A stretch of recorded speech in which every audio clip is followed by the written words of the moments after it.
류마티스 관절염은 일반 통증 질환과는 좀 틀리죠, 치료 방법이. 류마티스 내과 전문의 원정원 원장님과 함께하겠습니다. 원장님 안녕하세요. 안녕하세요. 관절염 하면 류마티스 관절염이 빠질 수가 없죠.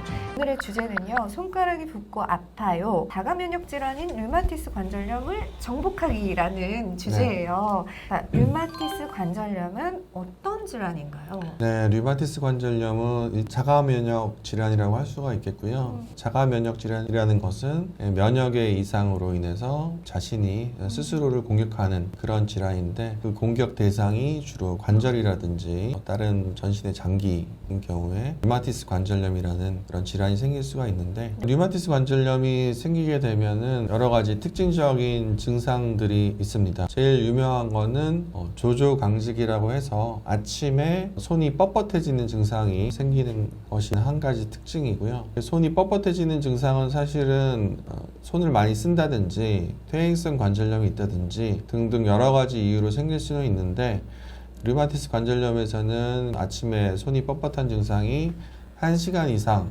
지속이 된다는 특징이 있고, 다른 원인으로 인한 손이 뻣뻣한 경우에는 그거보다는 짧게 나타나는 특징이 있는데, 반드시 꼭 그런 건 아닙니다. 류마티스 관절염이 있더라도 1시간 미만으로 뻣뻣한 경우도 있고, 하루 종일 뻣뻣한 경우도 있고, 여러 가지 있기 때문에 꼭 정해진 건 아니지만 하여튼 조조강직이 류마티스 관절염의 특징이다. 두 번째 특징은 손가락이 붓고 아프다. 그게 특징이라고 할 수 있겠고요. 일단 주로는 가운데 마디 이런 군데 하고, 이제 주먹 졌을 때 튀어나오는 부위, 이런 부위가 붓고 아플 수가 있겠고, 그 다음에 손목 같은 경우에도 잘 붓고 아픈 경우가 많고요. 주로는 작은 관절, 손가락이라든지 손목이라든지 발가락 같은 작은 관절을 중심으로 해서 관절염이 생기는 질환입니다. 류마티스 관절염 걸리신 분 파라핀으로 치료하신다고 들었었거든요.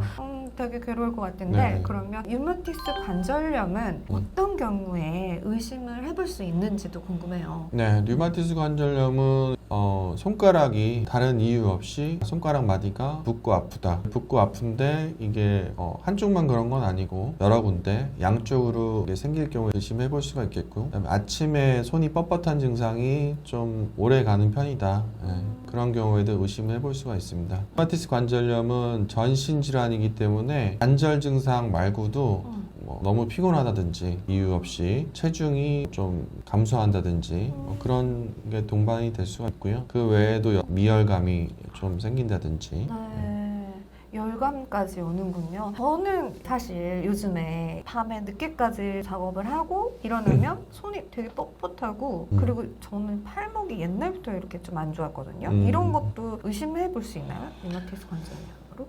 그런 증상이 있을 때 혹시 류마티스 관련성은 없는지, 만약에 그런 증상이 쉽게 없어지지 않고 오랫동안 갈 때는, 그 오래라는 기준은 보통은 한 달 이상, 6주 이상이라고 하는데, 좀 오래 가는 경우에는 혹시 류마티스 관절염은 아닌지 검사를 해보는 것이 필요하겠고, 그 증상만 가지고는 완전히 류마티스 관절염인지 아닌지 구분하기는 쉽지는 않습니다. 류마티스 관절염을 판단하려면 검사를 해야 되잖아요. 네. 근데 엑스레이로 아닐 것 같거든요, 제 생각에는. 혈액 검사를 하나요?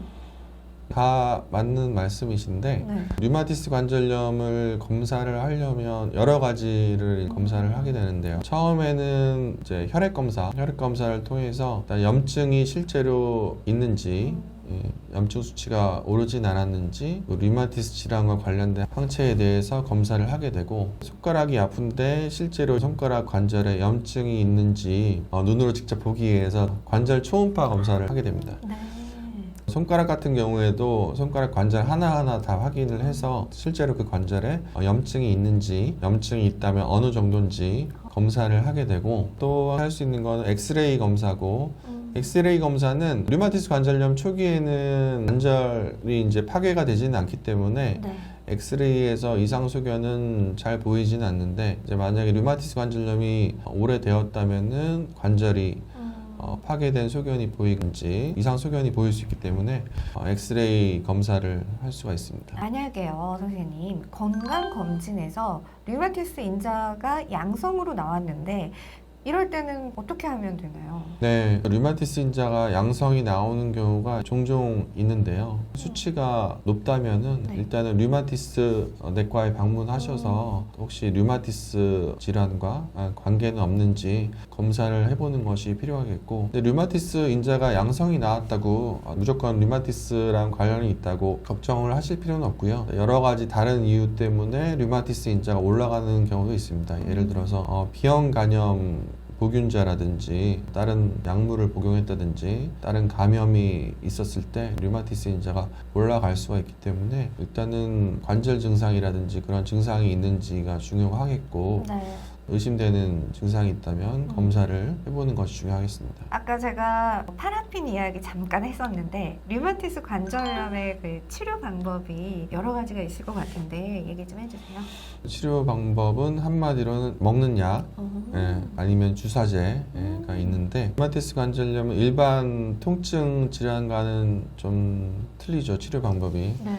일반 통증 질환은 문제가 되는, 예를 들어서 뭐 오십견이라고 하면은 오십견이 있는 그런 어깨 관절에 주사를 한다든지 다른 물리 치료를 한다든지 운동 치료를 한다든지 그런 거를 할 수가 있는 거고, 디스크의 경우에도 예를 들어서 도수 치료를 한다든지 뭐 다른 주사 치료를 한다든지 약물 치료를 같이 한다든지 그런 방법인데, 류마티스 관절염은 자가 면역 질환이고 전신 질환이기 때문에 이 약을 드시는 것이 기본적인 치료 방법이라고 할 수가 있겠고, 먹는 약으로 해서 안 되는 경우에는 그 다음 단계로 주사제 치료를 고려를 해볼 수 있습니다. 그러니까 일반적인 염증 주사라고 하면은 스테로이드 주사가 흔히 많이 쓰이는 염증 주사인데 그런 건 아니고, 이제 류마티스 관절염이라는 것은 이제 자가항체가 문제가 되는 거기 때문에 류마티스 관절염이 있을 때 염증을 일으키는 여러 가지 사이토카인에 대한 항체라든지 그런 여러 가지 작용을 하는 주사제를 쓸 수가 있습니다. 오늘도 좋은 말씀 정말 감사드립니다. 네. 자, 이렇게 3편에서는 류마티스 관절염에 대한 이야기를 해봤는데요. 다음 편에서는 섬유 근육통에 관한 이야기를 해주실 거예요. 이 영상도 여러분 구독 눌러주시고요. 네, 좋아요 눌러주시고요. 여러분의 댓글 참여도 기다리겠습니다. 저희는 여기서 인사드릴게요. 고맙습니다. 감사합니다.